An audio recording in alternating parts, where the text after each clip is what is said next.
నమస్కారం city news కి స్వాగతం. ప్రముఖ స్వాతంత్ర సమరయోధులు తామ్రపత్ర అవార్డు గ్రహీతలు రూపాకుల సుబ్రహ్మణ్యం విశాలాక్షి దంపతుల ఆశయాలు యువతకు మార్గదర్శకంగా నిలవాలని, వారి త్యాగాలు సామాజిక సేవను భావితరాలకు చేరవేయడం ప్రతి ఒక్కరి బాధ్యత అని ఒడిశా గవర్నర్ కంబంబాటి హరిబాబు పేర్కొన్నారు. శ్రద్ధ జయంతి ఉత్సవాల్లో భాగంగా శనివారం తెనాలి ముత్యంశెట్టిపాలెంలోని రూపాకుల దంపతుల నివాసంలో ఏర్పాటు చేసిన వారి కాంస్య విగ్రహాలను గవర్నర్ హరిబాబు ఆవిష్కరించారు. అనంతరం నూతనంగా ఏర్పాటు చేసిన సోలార్ ఘర్ను ప్రారంభించారు. ఈ సందర్భంగా గవర్నర్ హరిబాబు మాట్లాడుతూ స్వాతంత్ర్యం అనేది ఎంతో మంది మహనీయుల త్యాగాల ఫలితమని అన్నారు. రూపాకుల సుబ్రహ్మణ్యం స్వాతంత్ర ఉద్యమంతో పాటు అంటరానితనం, సామాజిక వివక్ష నిర్మూలన కోసం జీవితాంతం పోరాడారని, దళితుల ఆలయ ప్రవేశం, సామాజిక న్యాయం కోసం విశేష కృషి చేశారని కొనియాడారు. విశాలాక్షి కూడా ఆయనకు అండగా నిలిచి సేవా కార్యక్రమాల్లో భాగస్వామ్యమై ఆదర్శ దంపతులుగా నిలిచారని పేర్కొన్నారు. రూపాకుల దంపతుల సేవా వారసత్వాన్ని కొనసాగిస్తూ వారి ఆశయాలను సమాజానికి చేరవేస్తున్న కుమారుడు రూపాకుల రవికుమార్ను గవర్నర్ అభినందించారు. పాఠశాలలు, కళాశాలలు, విశ్వవిద్యాలయాల్లో వారి జీవిత చరిత్రపై సదస్సులు, వ్యాసరచన పోటీలు, యువజన చైతన్య కార్యక్రమాలు నిర్వహిస్తే భావితరాలకు మరింత స్ఫూర్తి కలుగుతుందని సూచించారు. ఈ కార్యక్రమంలో ప్రజాప్రతినిధులు, వివిధ రంగాల ప్రముఖులు పాల్గొన్నారు.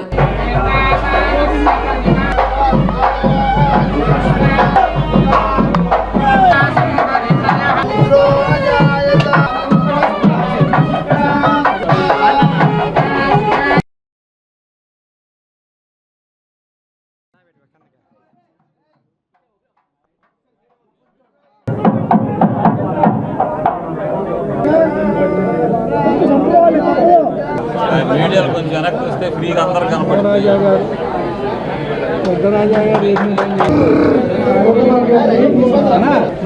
भैया थोड़ा साइड दे, भैया थोड़ा साइड दे, ओ भैया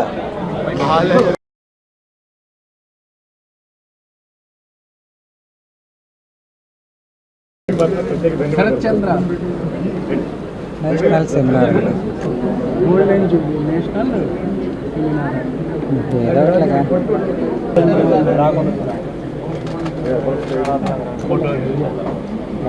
ఈ పవిత్రమైన తెనాలి నేలపై స్వాతంత్ర సమరయోధులు, సంఘ సంస్కర్తలు, తామ్రపత్ర గ్రహీతులైన దివంగత రూపాకుల సుబ్రహ్మణ్యం గారు, శ్రీమతి రూపాకుల విశాలాక్షి గారి కాంస్య విగ్రహాలను ఆవిష్కరించే ఈ మహత్తర కార్యక్రమంలో పాల్గొనడం నాకు ఎంతో ఆనందంగా ఉంది.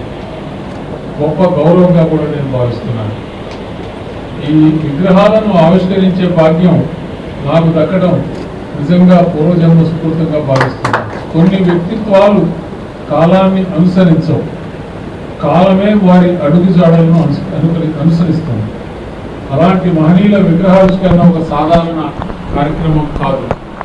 ఇది వారి ఆదర్శాలను నేటి తరానికి చేరవేసి భావి తరాల ఆలోచనలకు, ఆచరణకు మార్గదర్శకంగా నిలిపే పవిత్ర సందర్భం. ఈ దంపతులు స్వాతంత్ర్యం కోసం విదేశీ పాలకులను ఎదిరించిన సమర యోధులు మాత్రమే కాదు, సమాజాన్ని శతాబ్దాలుగా పట్టి పీడించిన అసమానత, అంటరానితనం, సామాజిక వివక్ష వంటి దురాచారాలను రూపుమాపేందుకు జీవితాంతం శ్రమించిన సంఘ సంస్కర్తలు కూడా. అలాంటి మహోన్నత దంపతుల్లో శ్రీ రూపాకుల సుబ్రహ్మణ్యం గారి స్థానం విశిష్టమైనది. దేశభక్తి, ధర్మనిష్ట, సమాజ సేవ వంటి విలువలను కుటుంబ వాతావరణంలోనే అలవర్చుకున్న ఆయన బాల్యం నుంచే తన తండ్రి స్వాతంత్ర సమరయోధులు శ్రీ రూపాకుల రామకృష్ణ గారి అడుగుజాడల్లో నడుస్తూ దేశ సేవను జీవిత పరమార్థంగా స్వీకరించారు. చిన్న వయసులోనే ఉప్పు సత్యాగ్రహంలో పాల్గొని అనంతరం క్విట్ ఇండియా ఉద్యమం, సర్వోదయ ఉద్యమాల్లో విశేష పాత్ర పోషించి రాజమండ్రి, సికింద్రాబాద్ కారాగారాల్లో జైలు శిక్షని అనుభవించారు. అయితే ఆయన పోరాటం కేవలం విదేశీ పాలనకు వ్యతిరేకంగా మాత్రమే పరిమితం కాలేదు. సమాజాన్ని వేధించిన ఈ యొక్క అంటరానితనం, అసమానత, సామాజిక వివక్ష వంటి దురాచారాలను నిర్మూలించడాన్ని కూడా ఆయన తన కర్తవ్యంగా భావించారు. దళిత జనోద్ధరణ కోసం అహర్నిశలు శ్రమిస్తూ వేలాది మంది కార్యకర్తలను సమీకరించి ఆలయ ప్రవేశ హక్కులు, సామాజిక న్యాయం, మానవ గౌరవం కోసం జరిగిన ఉద్యమాలకు నాయకత్వం వహించారు. ఆ ఉద్యమాల ఫలితంగా కారాగార జీవితం గడపాల్సి వచ్చిన ధర్మం కోసం, సమానత్వం కోసం, దేశం కోసం ఎంచుకున్న మార్గం నుంచి ఆయన ఎన్నడూ వెనుదిరగలేదు. త్యాగం ఆయన వ్యక్తిత్వానికి ప్రతీక, సేవ ఆయన జీవితానికి పరమార్థం, సమాజ శ్రేయస్సే ఆయనకు నిజమైన స్వాతంత్రానికి నిర్వచనం. అదేవిధంగా శ్రీమతి రూపాకుల విశాలాక్షి గారు కూడా ధైర్యానికి, త్యాగానికి, సేవా స్ఫూర్తికి ప్రతిరూపం. స్వాతంత్ర సమరయోధుడు శ్రీ శిష్ట దక్షిణామూర్తి గారి కుమార్తెగా దేశభక్తిని బాల్యం నుంచే పట్టించుకున్న ఆమె వివాహానంతరం శ్రీ రూపాకుల సుబ్రహ్మణ్యం గారితో కలిసి దేశ సేవే జీవిత జయంగా స్వీకరించారు. తన సంగీత ప్రతిభను జాతీయ చైతన్యానికి సాధనంగా మలుచుకొని దేశభక్తి గీతాల ద్వారా ప్రజల్లో స్వాతంత్ర స్ఫూర్తిని రగిలించారు. క్విట్ ఇండియా ఉద్యమంలో చురుగ్గా పాల్గొని బ్రిటిష్ ప్రభుత్వ నిర్బంధాన్ని ఎదుర్కొని కారాగార జీవితాన్ని అనుభవించారు. జైలు హింస కారణంగా శారీరకంగా తీవ్ర ఇబ్బందులు ఎదురైనా ఆమె సంకల్ప బలం మాత్రం ఏమాత్రం చెక్కు చెదరలేదు. 99 నుంచి 2004 వరకు విశాఖపట్నం దక్షిణ నియోజకవర్గం ఎమ్మెల్యేగా అక్కడ పేద ప్రజల కోసం అహర్నిశలు కృషి చేశారు. అలాగే 2014 నుంచి 19 వరకు కూడా పార్లమెంట్ 16వ లోక్సభ పార్లమెంట్ సభ్యుడిగా తన సేవలు అందించారు. ఉభయ రాష్ట్ర విభజన సమయంలో సెంట్రల్ గవర్నమెంట్ ఇచ్చిన అన్ని సేవా సౌకర్యాలను మరియు అన్ని హామీలలో 11 సెంట్రల్ యూనివర్సిటీలని విశాఖపట్నము, అనంతపురము, తిరుపతి, విజయవాడ ఇలాగ మొదలైన ప్రాంతాలలో అన్ని చోట్ల అభివృద్ధి చెందాలి, ఒకే చోట కాదు, అన్ని జిల్లాల అభివృద్ధి చెందాలనే సదుద్దేశంతో ఆయన ప్రతి జిల్లాకి ఆయనే శాంక్షన్ చేశాడు. 40-45 వేల మంది దివ్యాంగులకి 6 కోట్ల రూపాయలు ఖరీదు చేసే అప్లయన్సెస్ అంటే ఉపకరణాలు పంపిణీ చేశారు. ఏదైనా సరే సెంట్రల్ గవర్నమెంట్ పథకాలు ప్రతి ఒక్క పథకాన్ని విశాఖపట్నం నుంచే ప్రారంభించడం చేశారు. పార్లమెంట్ సభ్యుడిగా ప్రశంసలు అందుకున్నారు. ఉత్తమ పార్లమెంటేరియన్గా అనేక మంది పెద్దల చేత ప్రశంసలు అందుకున్నారు. సౌర విద్యుత్ ప్రధానమంత్రి గారు దేశంలో రాబోయే భవిష్యత్తు గురించి ఆలోచించి సౌర విద్యుత్కి ఆయన ప్రోత్సాహం చేస్తే హరిబాబు గారు కూడా పార్లమెంట్ సభ్యులుగా ప్లస్ మిజోరం రాష్ట్ర గవర్నర్గా, ఒరిస్సా రాష్ట్ర గవర్నర్గా అన్ని వాళ్ళ స్టాఫ్ని, రాజ్భవన్ని ప్లస్ పార్లమెంట్ సభ్యుడిగా వాళ్ళ స్నేహితులు అందరినీ ప్రోత్సహించి సౌర విద్యుత్కి ఆయన అందరూ సౌర విద్యుత్ పరికరాలు, ఉపకరణాలు ప్లస్ గృహానికి అలాగే వాహనాలు కూడా సౌర విద్యుత్ ఉండాలని చెప్పి ఆయన దాన్ని ప్రోత్సహించడం జరిగింది. తెనాలి సీనియర్ సిటిజన్స్ సంక్షేమ సంఘం ఆధ్వర్యంలో శనివారం పెదరావూరు జెడ్పీ హైస్కూల్లో 9-10 తరగతి విద్యార్థులకు ప్రేరణ తరగతులు నిర్వహించారు. పేరెంట్స్ అసోసియేషన్ విజ్ఞప్తి మేరకు నిర్వహించిన ఈ కార్యక్రమంలో సంఘానికి చెందిన వివిధ రంగాల నిపుణులు విద్యార్థులను ఉద్దేశించి ప్రసంగించారు. నైతిక బలం, ఆత్మవిశ్వాసం, వ్యక్తిత్వ వికాసం, జాతీయ సమైక్యత, ఆరోగ్యకరమైన జీవనశైలి, మాదక ద్రవ్యాల వల్ల కలిగే నష్టాలపై ఉదాహరణలతో అవగాహన కల్పించారు. అలాగే క్రమశిక్షణ, వ్యాయామం, పఠన అలవాటు, లక్ష్య సాధన, మంచి స్నేహితుల ఎంపిక వంటి అంశాలపై విద్యార్థులకు సూచనలు చేశారు. ఈ సందర్భంగా వెంపటి సత్యనారాయణ, కె ఆంజనేయ ప్రసాద్, నూతలపాటి నాగేశ్వరరావు, ఎం అర్జున్, గుమ్మడి నారాయణరావు పాల్గొని విద్యార్థులకు ప్రేరణాత్మక సందేశాలు అందించారు. తెనాలి మరియు పరిసర ప్రాంతాల జెడ్పీ, మున్సిపల్ పాఠశాలల్లో కూడా ఇదే తరహా ప్రేరణ తరగతులను దశల వారీగా నిర్వహించాలని తెనాలి సీనియర్ సిటిజన్స్ సంక్షేమ సంఘం నిర్ణయించినట్లు నిర్వాహకులు తెలిపారు.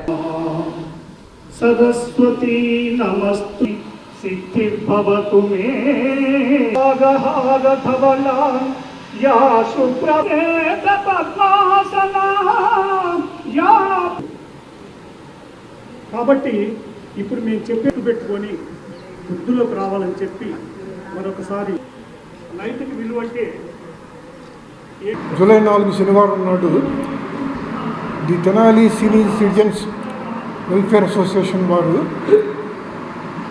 తెనాలి మండలంలోని పెదరావూరు జిల్లా పరిషత్ హై స్కూల్లో 9-10 తరగతి విద్యార్థులకు మోటివేషన్ క్లాసెస్ కండక్ట్ చేయడం జరిగింది. ఈ విధంగా క్లాసెస్ కండక్ట్ చేయమని చెప్పి మాకు పేరెంట్స్ అసోసియేషన్ వాళ్ళు రిక్వెస్ట్ చేయడం జరిగింది. వారి విజ్ఞప్తిని మన్నించి మేము ఈ కార్యక్రమాన్ని చేపట్టడం జరిగింది. ఈ కార్యక్రమంలో ముఖ్యంగా ఏంటంటే విద్యార్థులకి వారు చదువుకునే సబ్జెక్టే కాకుండా అదర్ విషయాల మీద ఒక అవగాహన కల్పించాలనే ఉద్దేశంతో ఈ మోటివేషన్ క్లాసెస్ మేము జరిపాం. ఈ మోటివేషన్ క్లాసెస్లో నైతికత గురించి, నైతిక విలువల గురించి, తర్వాత ఆధ్యాత్మికత గురించి, ఆధ్యాత్మికత యొక్క ప్రాముఖ్యత గురించి మరియు జాతీయ సమైక్యత గురించి వివరించడం జరిగింది. ఇంతేకాకుండా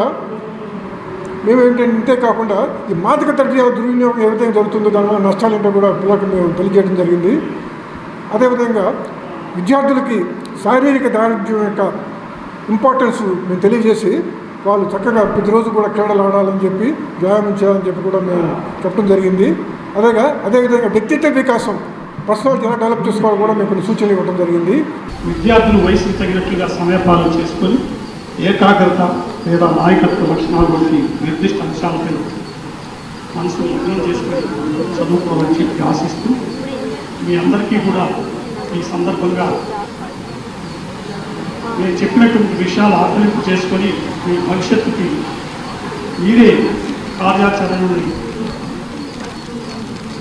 ఒక రకంగా నిర్ణయించుకొని భవిష్యత్తులో మంచి ఉన్నత స్థితికి రావాలని ఆశీర్వదిస్తూ, తల్లి లేదా తండ్రిని కోల్పోయిన 18 ఏళ్లలోపు అర్హులైన చిన్నారులు కేంద్ర రాష్ట్ర ప్రభుత్వాలు అమలు చేస్తున్న మిషన్ వాత్సల్య పథకాన్ని సద్వినియోగం చేసుకోవాలని తెనాలి పట్టణ పరిసర ప్రాంత అభివృద్ధి సంఘం కోరింది. సంఘం అధ్యక్షులు దర్శి శివకోటేశ్వరరావు మాట్లాడుతూ అర్హులైన చిన్నారులకు ఈ పథకం కింద 18 సంవత్సరాల వయసు వచ్చే వరకు నెలకు 4,000 రూపాయలు ఆర్థిక సహాయం అందజేస్తారని తెలిపారు. అర్హులు స్థానిక అంగన్వాడీ కేంద్రాలు, శిశు సంక్షేమ శాఖ, సిడిపిఓ కార్యాలయాలు లేదా ఎంఆర్ఓ కార్యాలయంలో దరఖాస్తు చేసుకోవాలని సూచించారు. ఈ అవకాశాన్ని అర్హులైన కుటుంబాలు వినియోగించుకోవాలని విజ్ఞప్తి చేశారు. ఈ కార్యక్రమంలో S Rajesh, KV Satyanarayana, K Nandakishore, K Vasudevarao, CH Sivaramaiah, Ravuri Sivasankararao, Lakkaraj Chiranjeevi, SK Rasheed, Jagadish తదితరులు పాల్గొన్నారు. సెంట్రల్ గవర్నమెంట్ మరియు రాష్ట్ర ప్రభుత్వం కలిపి ఉమ్మడిగా మిషన్ వాత్సల్య స్కీమ్ అని ఒకటి తెచ్చింది. మిషన్ వాత్సల్య అంటే ఎవరైతే తల్లిదండ్రుల్లో ఒకళ్ళు చనిపోయి లేదా విడాకులు తీసుకున్న పిల్లలు, అలానే ప్రాణాంతక వ్యాధులు అంటే క్యాన్సర్ వ్యాధులు అంటే ఉన్న వాళ్ళ పిల్లలు కనుక ఎవరైనా ఉంటే వాళ్ళు 18 సంవత్సరాల్లో పై ఉండి 90,000 ఆదాయం తక్కువ, పల్లెటూరులో సంవత్సరానికి 60,000 ఆదాయం కనుక తక్కువ కనుక ఉంటే వారికి నెలకి 4,000 రూపాయల చొప్పున గవర్నమెంట్ ఇస్తుంది. ఈ స్కీమ్ని ఎవరూ ఉపయోగించుకోవట్లేదు. గవర్నమెంట్ కూడా ఎవరు ప్రజల్లోకి తీసుకెళ్ళలేదు. ఇది అంగన్వాడీలో అప్లికేషన్ ఇస్తారు అని చెప్పి సైట్లో ఉంది, కానీ అంగన్వాడీలకి సరైన అవగాహన కల్పించట్లేదు. ప్రతి సచివాలయంలో అలానే అంగన్వాడీలు వాళ్ళందరూ కూడా ఆ వార్డుల్లో ఎవరైతే ఉన్నారో, ఎవరైతే తల్లిదండ్రులను కోల్పోయి పసిపిల్లలు 18 ఏళ్లలో పిల్లలు ఉన్నారో వాళ్ళందరికీ 4,000 రూపాయలు వచ్చే విధంగా పేదవాళ్ళకి, ఉన్నవాళ్ళకి కాదు పేదవాళ్ళకి వచ్చే విధంగా చర్యలు తీసుకోవాల్సిన బాధ్యత ఉంటే, కానీ వాళ్ళు ఎవరు కూడా శ్రద్ధ తీసుకోవట్లేదు. మేము అందుకని దీని మీద బాగా స్టడీ చేసి ప్రజలందరినీ మేము కోరేది ఏంటంటే, మీకు తెలిసిన వాళ్ళు కానీ మీ చుట్టాలు కానీ ఎవరన్నా ఉంటే, అంటే భార్య తల్లి లేదా తండ్రి చనిపోయి లేదా వాళ్ళిద్దరూ విడాకులు తీసుకొని ఉన్నా లేదా యాసిడ్ లాంటి యాసిడ్ పడ్డ తల్లిదండ్రుల్లో, అలానే ప్రాణాంతక వ్యాధులు అంటే వాళ్ళు ఏమి పని చేసుకోలేని విధుల్లో ఎవరో ఒకళ్ళు అమ్మా నాన్నల్లో ఒకళ్ళకి వచ్చినా కూడా వాళ్ళ పిల్లలకి నెలకి 4,000 రూపాయలు ఇస్తారు. కాబట్టి ఇది చాలా మంచి స్కీము. చాలామంది వాళ్ళకి చదివించుకోలేక వాళ్ళ చదువుని ఆపేస్తున్నారు. గవర్నమెంట్ స్కూల్లో చదువుకుంటే కనుక 4,000 వస్తాయి, కుటుంబం మొత్తం నడిచే అవకాశం ఉంది. కాబట్టి ఈ స్కీమ్ని అందరూ అవగాహన చేసుకొని దీన్ని ఉపయోగించుకోవాల్సిందిగా మా పట్టణాభివృద్ధి సంఘం తరఫున కోరుతున్నాం. కోవిడ్ లోపల ప్రధానమంత్రి నరేంద్ర మోడీ గారు కోవిడ్ టైం లోపల చాలామంది తల్లిదండ్రులు చనిపోయి పిల్లలు అనాథలు అయ్యారండి.